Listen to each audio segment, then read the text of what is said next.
Natal do Senhor, Missa do Dia. Primeira leitura, Isaías 52, 7 a 10. Salmo 97. Segunda leitura, Hebreus 1, 1 a 6. Evangelho, João 1, 1 a 18.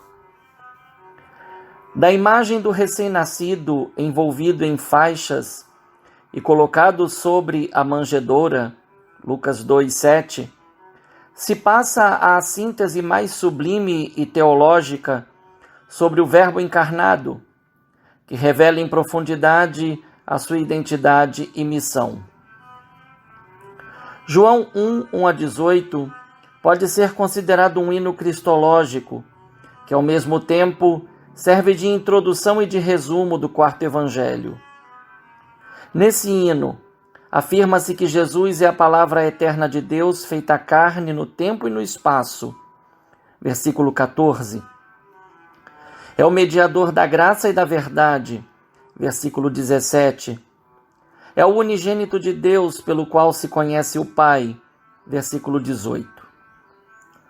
Seu livro de Gênesis é aberto com uma declaração primordial. No princípio, Deus criou os céus e a terra. Gênesis 1, 1a. O quarto evangelho é aberto pelo sentido, pelo desejo e pelo modo como Deus tudo criou através do seu Verbo, que é Deus com Ele e que preexiste à criação. É sua divina sabedoria, artífice de todas as coisas, enviada ao mundo para revelar aos seres humanos os mistérios de Deus e de sua vontade. Provérbios 8, 22, 36, Sabedoria 9, 9 a 12, Eclesiástico 24, 3 a 34. E para Deus a sabedoria deve retornar após realizar a sua missão. Isaías 55, 10 a 11. A novidade da mensagem do Natal consiste na manifestação humana da Palavra de Deus pelo mistério da encarnação. Esta divina presença é atestada pelo nome, Emanuel, Deus está conosco, e por sua vontade salvífica revelada no nome Jesus, Yehoshua, o Senhor salva, ou o Senhor é salvação. Essa mensagem se desdobra a partir dos temas que são enunciados: vida, luz, verdade, fé, conhecimento e comportamento, devidamente intercalados.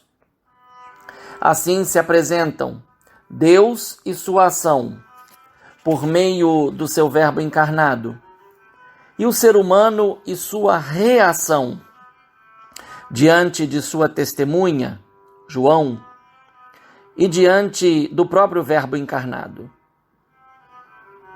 Quem reage com abertura para a revelação de Deus em seu Verbo encarnado, recebe vida, está na luz e na verdade.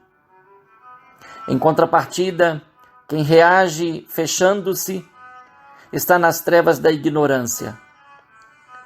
A reação manifesta então os filhos da luz e os filhos das trevas. É como Jesus disse aos judeus: eu sou a luz do mundo.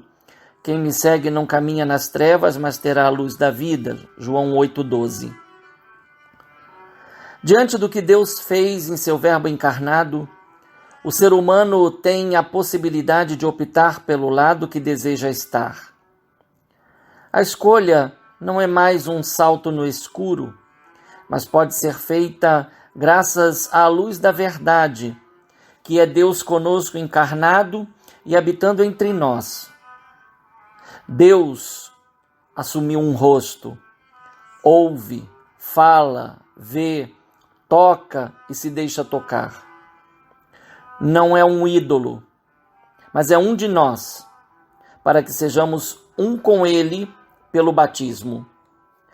É como está dito nos versículos 12 e 13. Quem recebe o Verbo de Deus, recebe a capacidade de se tornar filho de Deus no seu Filho. Esta filiação não vem do desejo humano, não é fruto da circuncisão, mas é vontade do próprio Deus.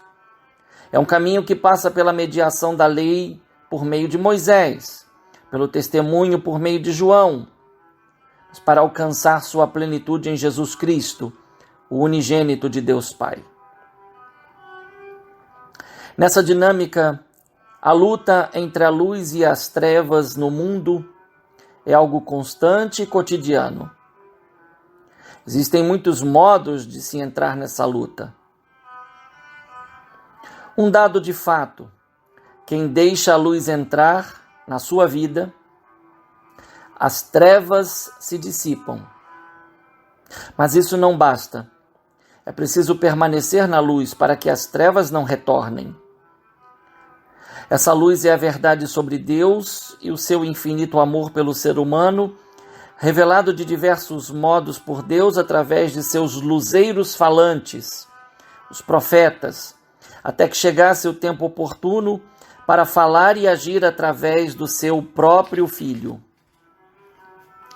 Se na liturgia da noite de Natal Jesus foi colocado diante de nós como recém-nascido, hoje é colocado como critério de decisão e como oferta de Deus.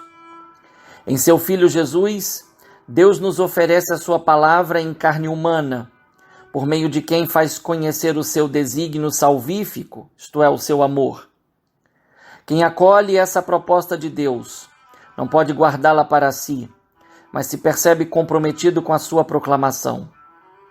A boa notícia, repleta de alegria e de consolo, de justiça e de paz, quer ser difundida sobre a face da terra por palavras e ações que testemunhem a adesão à luz da verdade e o abandono das trevas da ignorância, do ódio e da falta de perdão. Esse movimento tem a sua base e início no despojamento do Verbo de Deus, que assume a nossa humanidade no seio de Maria e se fez carne. Ele, em primeiro lugar, traz a glória de Deus para o meio dos seres humanos. Preciso pensar sobre os efeitos da humanização de Deus em Jesus Cristo, a fim de que se possa aceitar e acolher a divinização do humano e as suas consequências. No momento em que o Verbo divino se encerra na existência humana e a grandeza da divindade assume a frágil condição humana, o mistério de Deus se torna acessível.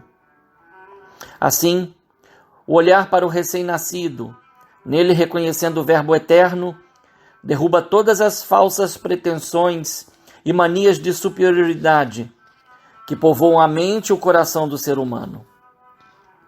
Enfim, deve-se perguntar pelas razões da encarnação do Verbo. Estas não devem ser buscadas apenas nas necessidades humanas de libertação do jugo do pecado e do domínio do maligno. É preciso ir além e perceber que as razões se encerram na identidade de Deus. É amor. 1 de João 4, 8 e 16. Deus tudo cria por amor, se revela por amor, se encarna por amor, para que tudo e todos sejam renovados em seu amor. Diante dessa percepção e compreensão, é preciso admitir que o amor é comportamento de Deus, completamente condizente com seu ser divino. Logo é escolha irrevogável. Deus não sabe fazer outra coisa que amar sem medidas e sem reservas. Em seu Filho demonstrou que o amor é capaz de chegar às últimas consequências. Prova de amor maior não há que dar a vida pelo irmão. Assim, a encarnação do Verbo de Deus é a encarnação do amor de Deus em nossa humanidade. É a infinita capacitação do ser humano, sem a qual não se sabe o humano e vocacionado para a vida em Jesus Cristo, voz eloquente de Deus. Uma grande novidade encerra-se na proclamação: e o Verbo se fez carne e armou a sua habitação entre nós, versículo 14.